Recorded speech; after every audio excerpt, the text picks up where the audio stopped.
টেকসই বেড়িবাঁধ এবং দ্বীপের চারপাশে সবুজ বেষ্টনী গড়ে তোলা না গেলে আগামী ৫০ বছরের মধ্যেই সমুদ্রপৃষ্ঠে বিলীন হবে দক্ষিণ পূর্ব বাংলাদেশের মূল ভূখণ্ড তথা কুতুবদিয়া।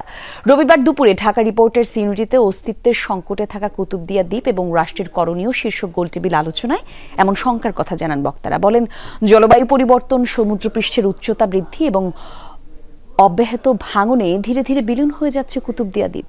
শত শত পরিবার হারিয়েছে ঘরবাড়ি, কৃষি জমি, মাছের ঘের, থেমে গেছে জীবিকার চাকা।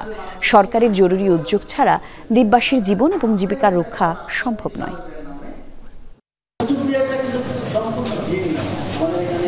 অনেক সময় যেটা বাতাস থেকে সেটা 220, 30, 40, 50 পর্যন্ত হতে পারে। আমাদের টাইডাল চার্জ কিন্তু 8 থেকে 10 মিটার পর্যন্ত হওয়ার রেকর্ড আছে। সুতরাং এটাকে আমাদের সামনে রেখে কিন্তু সেই বাঁধের কনস্ট্রাকশন, সেই বাঁধের স্থায়িত্ব, এই বিষয়গুলো চিন্তা করতে হবে।